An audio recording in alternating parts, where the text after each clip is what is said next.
Welcome to this episode of the Essential Church Podcast, an ongoing conversation about some of the most important issues facing the local church today.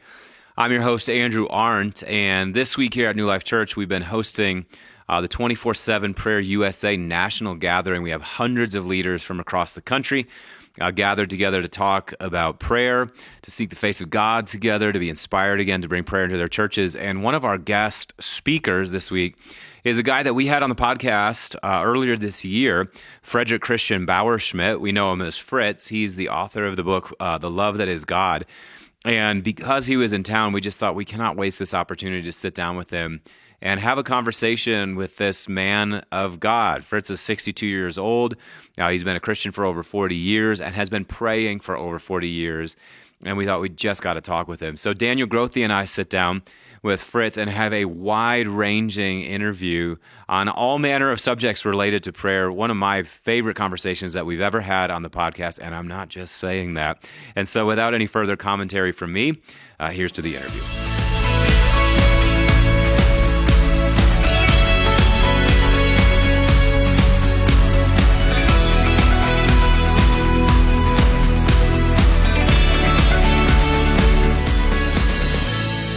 Well, here we are today on this episode of the Essential Church Podcast, and we've got Dr. Fritz Bauerschmidt, the man, the myth, the Catholic theologian legend. That's right. And we're here at the 24/7 Prayer National Conference that we've been hosting this week. And Dr. Bauerschmidt gave a lecture this morning. And so we figured while we had him here, we might as well sit down and talk about prayer. Mm-hmm. Prayer, I think, growing up, a lot of people think that it's sort of God's busy work. Like he created man and woman in his own image, and he blessed them and sent them into the garden. He's like, oh, shoot, what are we going to have them do? Well, let's fill up part of their day with prayer. Right. And evangelicals say, well, pick an hour. But now what? It's sort of like divine busy work. Mm. But what is prayer, Dr. Bauerschmidt? When you think about prayer, how do you talk to the layman about prayer? Well, I suppose I think about a traditional Catholic definition, straight out of the Catechism, as prayer is raising the mind and the heart to God. Mm. And I like that definition, partly because it's vague, right? Mm. It doesn't specify too much. It leaves room for all sorts of different kinds of things you might do. I also like that it includes both the mind and the heart, right? Because I think with prayer, you can either think, well, it's just a matter of the mind, and then that's maybe kind of like the divine busy work, right? Yeah, okay, I've got to spend an hour thinking about God, coming up with things to ask God for or thank God for or whatever. Or you can think it's completely unrelated to the mind, that it's just about the feels, right? And so I like that definition includes both the mind and the heart, because we are thinking beings and that's part of the way in which we're in the image of God, right? And so I think it's a way of saying that, yes, I mean, prayer is a human act, right? Yeah. It's of us as thinking beings, but it's also, as John Henry Newman put it, heart speaks to heart. Yeah. There's that affective element of it as well. What do you think is the relationship between prayer and our spiritual life in general? And I'm getting at something by asking that. I do think, in all of my years of preaching on this and teaching on it, experiencing prayer, helping people develop a prayer life, sometimes I do think that the way that we think about prayer is that it's like one of the things that happens inside of a total relationship with God. That notion of prayer, for me anyway, has changed over the years. I'm curious how you would articulate the relationship between prayer and a person's total experience of God. Yeah, I mean, it's interesting. Back in the 3rd century, Origen of Alexandria wrote a little treatise called On Prayer. And there he makes the distinction, because he's wondering about that passage in Scripture, pray always. Yeah. A lot of Christians over the years have pondered, well, what exactly does that mean?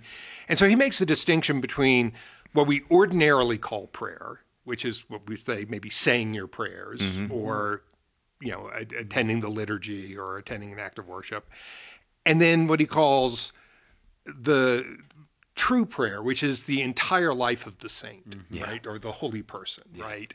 And he says, obviously what we ordinarily call prayer, you couldn't do at all times, right? But if you think of the total life of the holy person as itself a prayer, as a kind of a whole life in which the mind and the heart are lifted up to God, well, then you can pray at all times. So I would say in some ways, prayer is the spiritual life. Yeah. But the spiritual life in its entire breadth, Yeah. right? Yeah. Of course, that's always sort of aspirational, right? I mean, Yeah. some of us, the best we can do is what Origen calls the ordinary sense of praying. Yeah, for right? sure. But But it's almost like you have to have the ordinary sense of praying to be able to get to that place. exactly. And he makes that very clear. And he says, he discusses things like, well, which direction should you face when you pray? What posture should you assume when you pray? What words should you use when you pray? And then he's got a long kind of discussion of the Lord's Prayer and all that means. And the ordinary kind of prayer is like super important. Yes. Right? But it can't be the whole of prayer. Right. Yeah, that we just check in for 15 minutes in the morning and then Exactly. check back out. Okay, I got a question on this because I love that definition. Lifting the mind and the heart to God. I think that's beautiful. What role does asking for things play in your definition and understanding of prayer? Because surely it is thinking right thoughts about God and communing with God in that way. And surely it's also cultivating right affections. But what about the way that people normally think about prayer, which is, I think, when people normally think about prayer, mostly what they're thinking about is like, help. Yes, exactly. What role does that play?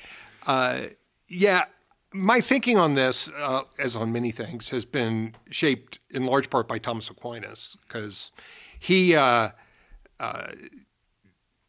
very big on actually asking for things in prayer. I think there's a couple mistakes we can make. One, we can think that the entire life of prayer is simply asking God for stuff, right? And I think most of us would say, well, that's not right. You know, we've got to thank God, we've got to meditate, we've got to, But I think there's a kind of an opposite, more subtle error, which is to think that there's something wrong with asking God for stuff. Yeah. Right? And Aquinas is like, no, you should ask God for what you want. But he calls prayer the interpreter of desire. Yeah. And I find, I've got to be honest with God in my prayer, right? If I really want like somebody to go away and leave me alone, I have got to ask God, make this person go away and leave me alone. Now, if I'm trying to, as it were, censor myself, as if you could censor your thoughts from God, but if I try and censor myself, I'm kind of engaged in a certain kind of dishonesty, but also it doesn't really make me look at that desire. Right. So this idea of prayer is the interpreter of desire. When you take your desires and you put them in front of God, Right. you see them in a new see way. what's there. Yeah, you really see isn't what's that there. like that's like what the role of the imprecatory psalms is? Yes. Yeah, I love the Like they're like imprecatory just like psalms. opening up our heart, like we're not hiding anything, and I'm not pretending with you Dash anymore, their God. teeth against the rock. Yeah. Completely. Yeah. We're Yeah, being let the honest. dogs lap up their blood. That's my favorite. Before their pots can feel the heat of the thorns or whatever it is. There's like nobody knows what that means, but you feel the energy. Right, that. exactly. But that's the Exactly. honesty piece of it. It's like one of the Desert Fathers Right. said, teach your mouth to say what's in your heart. And Right. too many of us, we get in the presence of God And and we wanna mute censor ourselves and it kills the relationship. Yeah. No, I think that's exactly right. So I think actually asking God for things is perfectly fine. And I think it's a danger as you move deeper into the life of prayer, because asking God for things, that kind of help, kind of prayer, that's most people's entry point into prayer, right? And so they think of it as something that's to be left behind. Yep. Right. But I think it's like really important to ask God for what you want. Okay, so here's like a biblical question on this, biblical theological question. You have to realize you are talking to a Catholic theologian, so I might not bring it on, recognize Hey, baby. we trust you. We trust you. So I've read some commentators who have said, for instance, on the Lord's Prayer.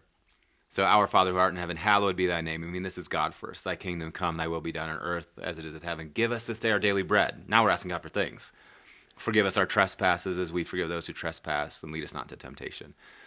So what I've heard some commentators say is that what Jesus is doing is he's reversing a typical Jewish order of praying. I think it's like the 18 benedictions or something like that, which actually start with the concrete material needs, and then they sort of climb up from the concrete and the material into the realm of like, God be blessed forever. And Jesus kind of takes that and turns it on its head. Yeah.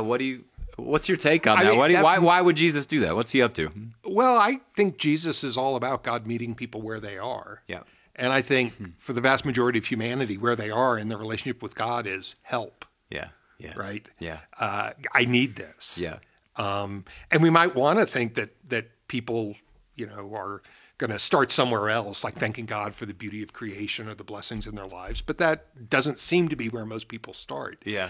And, Jesus his very being is God meeting us where we are. Yeah. And so it seems perfectly appropriate, that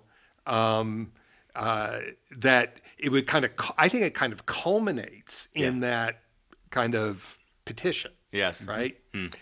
So I don't think it's that it comes later because it's less important. Right. Right. I think it comes later because we've now learned how to ask. Right. Oh, wow. It's like we've been oriented to the reality of God, so now we know how we might go about asking for these things. Right. I actually heard an amazing discussion of all places, National Public Radio, on the show Fresh Air, between the host Terry Gross and the comedian John Hodgman about the Lord's Prayer. Oh, wow. And they had both recently seen the stage show that Bruce Springsteen did on Broadway, which he apparently concluded by reciting the Lord's Prayer. And they both they were struck by the way he would say that petition. He would say, "Give us this day our daily bread." Yeah. And that pause, as if it's really a prayer, give us this day, because this day is our daily bread. And neither Terry Gross nor John Hodgman consider themselves believers in any sense, but they were really struck by this. And John Hodgman told this incredible story about sitting with his mother while she was dying and praying the Lord's Prayer with her. And how he said, I don't know what I believe, but I know my mother believed it. And this was this was the best thing I could do for her because she couldn't say those words herself and I knew she wanted to. And it was just it's just sort of amazing how these are people say, oh, about prayer, I wouldn't pray. But, well, yes, you did. Yeah. Yes, you did. All right. So you shut the door in your study in the morning and you go and you get comfortable in your chair and maybe you've got your coffee there, you've got a Bible Have there. you been watching me? Listen. So you're there in that moment. How do you get started? Well, I'd like to say, I do something really holy, but actually I probably look at Twitter. just to get a sense of like the depravity of the world. This is confessional. Okay. Just to get a sense of the world's depravity and how much prayer it needs. But one of the things as an ordained deacon I committed myself to was praying morning and evening prayer, the official prayer of the church. And so what I would do in the morning is I would pray what we call the Office of Readings and morning prayer. And the Office of Readings consists of a fairly long passage from the Bible, 3 Psalms, and then a passage from typically one of the church fathers, but sometimes it's from some other figure. Like if it's a saint's day, it might be from the writings of a particular saint. And then morning prayer is 3 more Psalms, a shorter reading, intercessions, the Song of Zechariah from the Gospel of Luke, the Lord's Prayer. And so I do that. I try and make that kind of the form of my prayer, right? And in the intercessions section, this is where you're bringing the bullet points of what's burdening you into the presence of God. I'm asking this with a question mark, right? Yeah. And so, Aunt Linda. Right. And she's got a surgery today. And that thing that I saw on Twitter today that's going on in Ukraine and Lord, in your mercy. Is that what the intercessions? Yeah. So there's sort of set intercessions, which are kind of good because they remind you of things that you might not think to pray for. Yeah. Sure. But then I always, before concluding with the Lord's Prayer, I always have a time when I pray for my deceased parents and my deceased in-laws. I pray for my wife, my children, I try and think, okay, who have I said I'll pray for you to? Yeah. That's always, and then I usually add something. And all those other people who said I'll pray for you who I can't remember. Yeah. Get them all, Lord. Yeah, get them all, Lord. So that's really kind of like the, and it might be half an hour, 40 minutes. It's, but it kind of combines kind of a routine of prayer. Yeah. Right? It helps you learn the Psalms really well. Absolutely. A lexicon. Yeah. And, but it also takes you through scripture. It gives you exposure to the tradition of the church. Yeah. And it takes me a long time to kind of, as I would say, settle into prayer. Yep. So it's good for me, at least, to have a sort of ritualized form. Yeah. And I hope by the end of it, I'm actually in a position where I can lift my mind and heart to God. Yeah, for sure. Can I stay there? Yeah. You say I pray for my parents. I so there's this understanding in the Catholic Church of the strong communion of saints. Right. The church eternal, the church, the church militant, the church that Triumphant. is triumphant. Can you help those who are listening who go, tell me more about that? Are you when you're praying for your parents, are you also thanking God for their investment in your life? Tell me how you're carrying that into the presence of God. That's a really good question. I think it probably depends on the day, right? So, I have my cup of coffee, as you, by spying on me, saw. And my father died in this past January, and the coffee cup I now have was actually one of his that my mother gave to him that has this silly New Yorker cartoon on it of these two dogs sitting in front of a computer, and one of them saying to the other, on the internet, no one can tell you're a dog. And I love it because I saw my father for years drinking his coffee out of it. But it also very much captures my mother's sense of humor. Sure. And so, so sometimes I'll just it might be that I look at that cup of coffee and I just think, I had such great parents. But also, we in the Catholic tradition think that the vast majority of us die as sort of what I call incomplete works or unfinished business.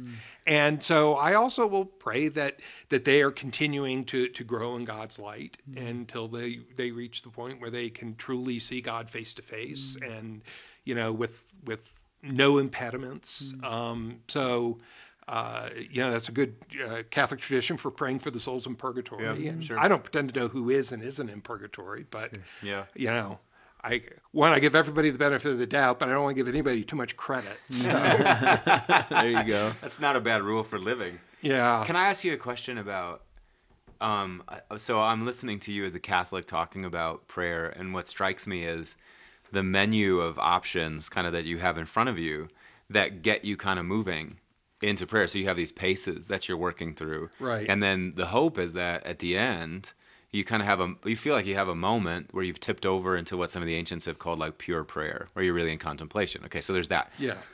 On the other side of it, we have like the evangelical experience, which so much of the way that we teach prayer is like, hey, prayer is just talking to God.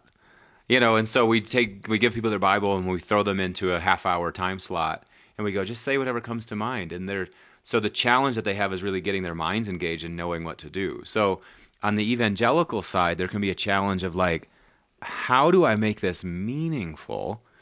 It strikes me that on the Catholic side, I wonder if, and maybe just speak to this because you've been, are you cradle Catholic? No, I actually became Catholic when I was about 21 years old. Okay. So that's several decades anyway. Yeah, I've been Catholic a lot longer than I was not Catholic. So has there ever been a struggle along the way in terms of going, okay, this is actually kind of a lot of stuff, and it's actually making it difficult for me to fully lift up mind and heart to God? Boy, if I could just set this down and this down to try to simplify it. You know what I mean? Do you ever feel that tension? I certainly feel struggles and tensions, but I don't feel that one. I'm actually really grateful that the church says, here, say it gives you something. Yeah, say this. Yeah, it's like these people that I meet at Lifetime Fitness that are like, they get these apps that give them their full workout, and they just love that. It's like, I wouldn't know what to do if I got in here. Yeah. And so I'm actually, I'd say, genuinely grateful. And also, like not every morning I sit down. Maybe Yep. even most mornings I sit down. I don't feel like praying. Right. You know, I'm not quite sure why. Yeah. You know, I don't have a good explanation. The Desert Fathers would say it's because there's a demon sitting next to That's me right. telling That's me right. not to. Sure.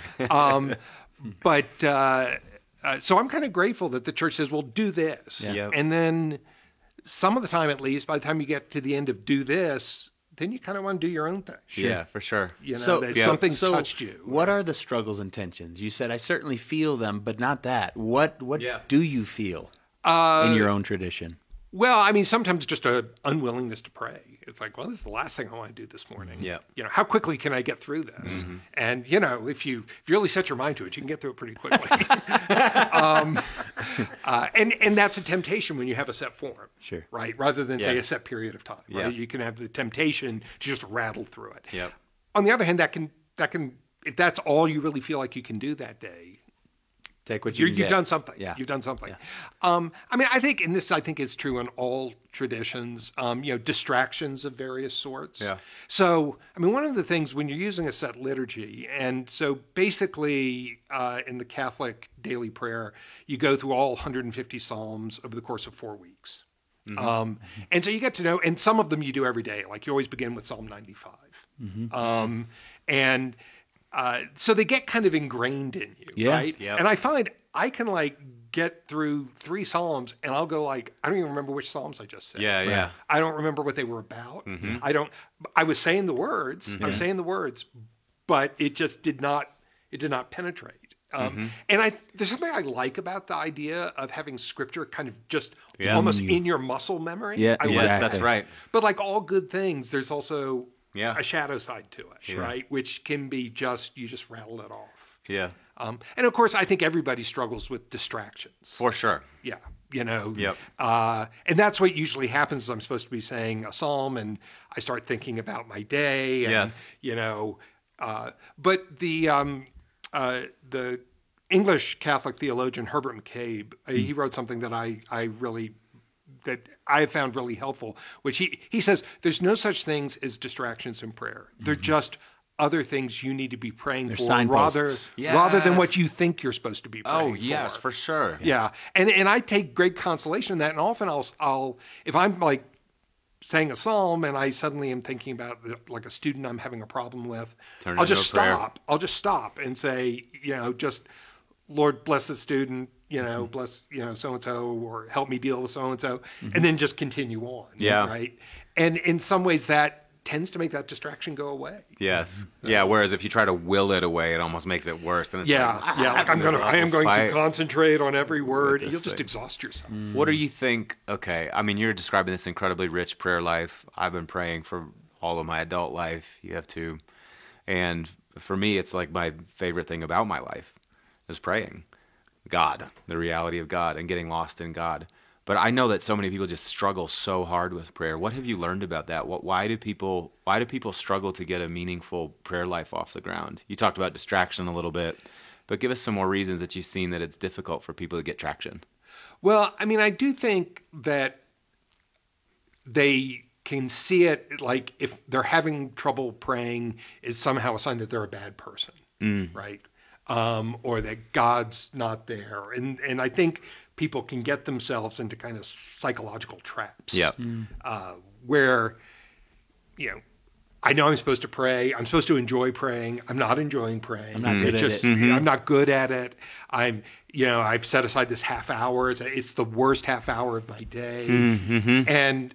And it just gets worse, right? It's just this kind of spiral, right? Yeah.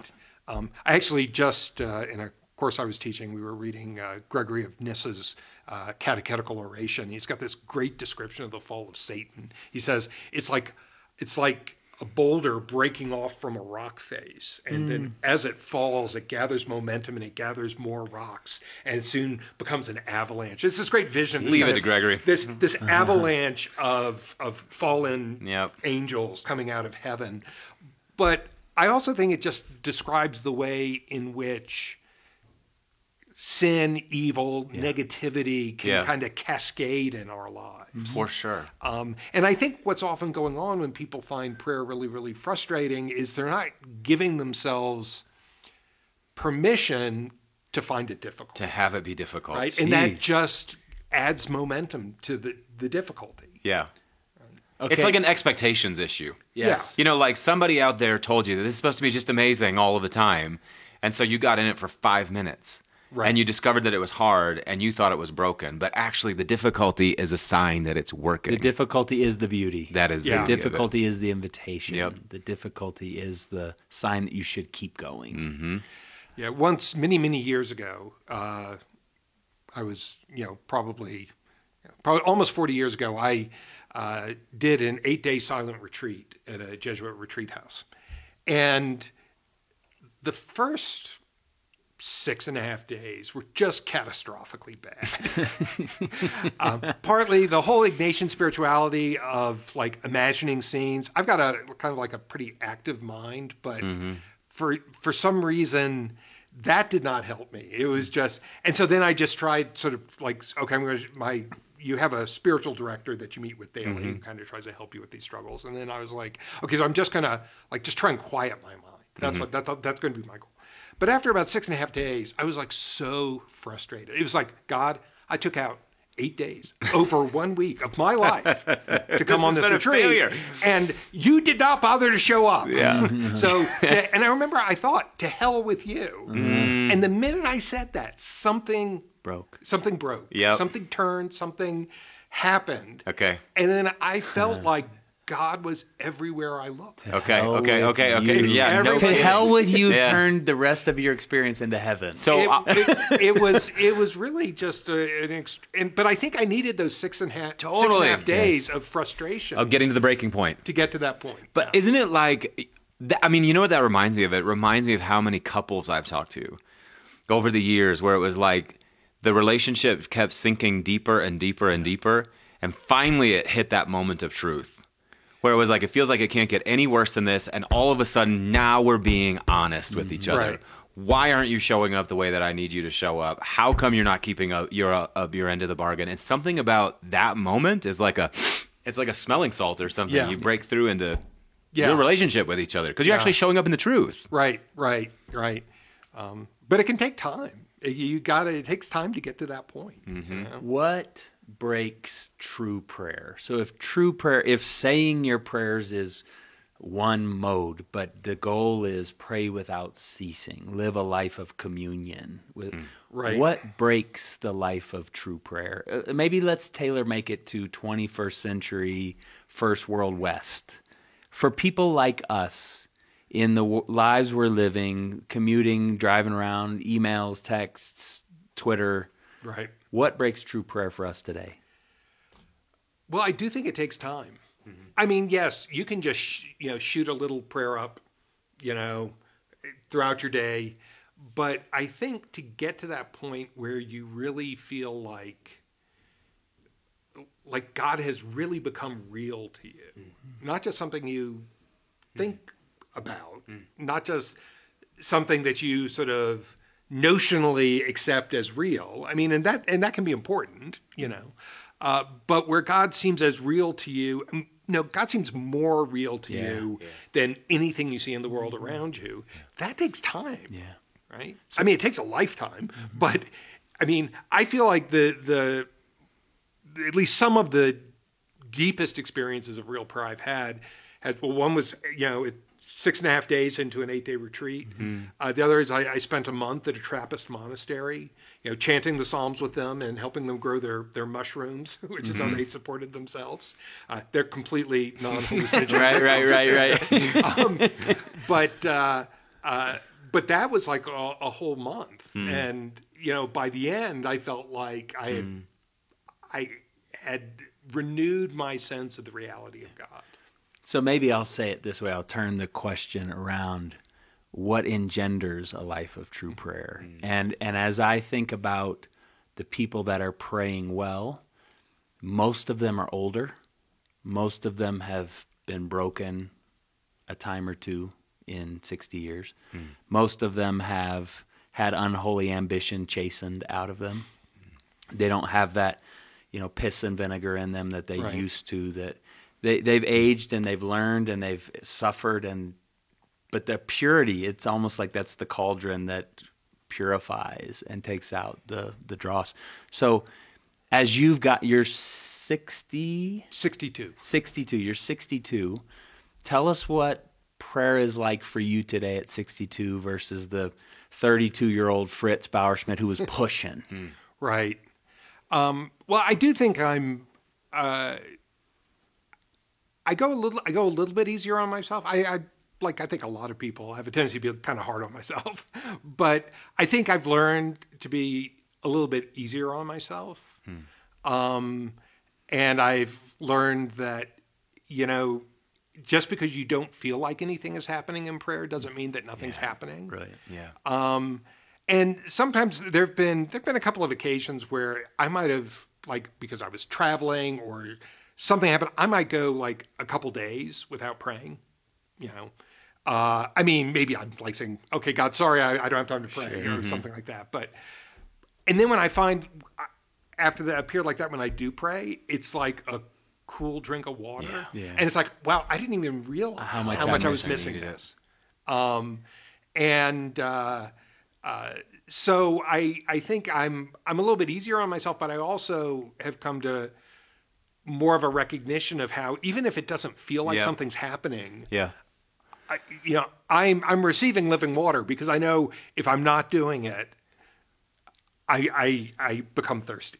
I want to ask you a question connected to this, and if you don't feel equipped to speak to it, that's totally fine. But there's a public mental health crisis raging in our country, and I wonder how much of that is just a result of our prayerlessness, our disconnection from God. And when you think about mental health, when you think about the cornerstone of a stable life and existence in this world, what's the relationship between prayer and that? Yeah, it's a huge question. One of the things I think about is, in my perusing of the past in my professional life, I spent a lot of time studying the Middle Ages, and one of the things I think about the Middle Ages is, pretty much everybody was in one way or another enmeshed in practices of prayer. Whether they thought of themselves as super pious or even slightly pious, it was just a kind of a fabric of the world. That's right. A saint's day would come up, and so you wouldn't have to work. Right. Some people say that was the real motivation for the Reformation, was to get rid of all those saints' days, to get those peasants back to work. Yeah. Right. I think there might have been some theological issues. Yeah. Maybe. One take. But, and I think we now live in a world where people they have so little that seems to connect themselves to something that is transcendent. That's what I'm getting at. It's like with prayer, we're connected to the transcendent, the ultimate meaning of life, but also we're connected to a good end. Right. And we're connected to a sense of purpose. Yeah. What we are for. And it seems to me that if you sever those things, to try to maintain any kind of balance in this world, I don't know how you would do that. Right. Like depression and anxiety and all of that would be, and I know there are chemical reasons for all of that, but I think so much of the ennui of our age comes from the fact that we have been severed from some of these habits that used to keep us grounded. Yeah, and I think it's a great thing for people who are psychologically troubled in various ways or emotionally troubled to seek out therapy. Yes. But I find increasingly that it is presented as this will fix you. Yes. Right. I cannot tell you how many times I have mentioned something I'm struggling with to somebody who will then say, "Well, have you tried therapy?" And I sort of feel like, well, but the most therapy can do for you is kind of take you on a journey into yourself. Yeah. Right. Or if there's any kind of transcendence of the self, it's into the therapist. Right. Right. Right. But there's really nothing about therapy as we modernly practice it that can really take you out of yourself. Right. And I think that that's kind of what we human beings need. I think we're made for something greater than ourselves. We're meant to give ourselves up. Yeah. And therapy's not going to tell you to do that. That's right. Right. Therapy and might help you know what you need to give up. Right. But it can't tell you that you should give it up. Or who you should give it up to. Or who you should give it up to. Or once you decide. Right. So I do think that we have a kind of a therapeutic culture from which transcendence has been banished. Mm-hmm. And I think therapy without transcendence just mires you further and further in yourself. There's a line. So we're at this prayer conference, and it's 800 people in a room, largely non-denominational, charismatic. John writes his 7 letters to the 7 churches, and this I have against you, and there's plenty that we could tighten up. He would say some things like, "Hey, I noticed this about you, and I appreciate this about you, and of course we could tighten this up, but you've been in the room the last 24 hours, and the worship, the teaching, you've been teaching, the prayer times, the posture of the heart. What are you seeing as you're talking to folks out there who are non-denominational, many of them charismatic? What do you notice about your sisters and brothers in this stream? What stands out to you?" Well, the thing that keeps going through my head is, even though I teach at a Catholic university, it is in many ways like every other institution of higher education. And the kind of people I spend most of my days with are people for whom the world has become, to use Max Weber's term, disenchanted, right? Science, natural processes pretty much explain everything. And, that's kind of the water I swim in kind of professionally, And even people who believe in God, they still kind of approach the world as if it's disenchanted. A closed dome. Yep. Yeah, and I've been, and what has really struck me here is like, these people live in an enchanted world. Yeah. And, I've got sort of my modern side that says, "Oh yeah, but science," and then I've got this other side that says, maybe we were too quick to disenchant the world. Yeah. So one of the things is I feel like people here really actually think prayer does something, and it does something more than just lower your blood pressure. That it actually changes the world. Yeah. And I think that's something that I believe notionally. Yeah. But to be with a group of people who actually pray that way is really quite viscerally powerful. It's a little disorienting. Sure. It's a little disturbing. It's a little enchanting, and it's so that's what has really struck me, that these are people who actually think that when they're praying, they are doing something for the world. Wow. So that's probably been the main impression that this has made on me. Wow.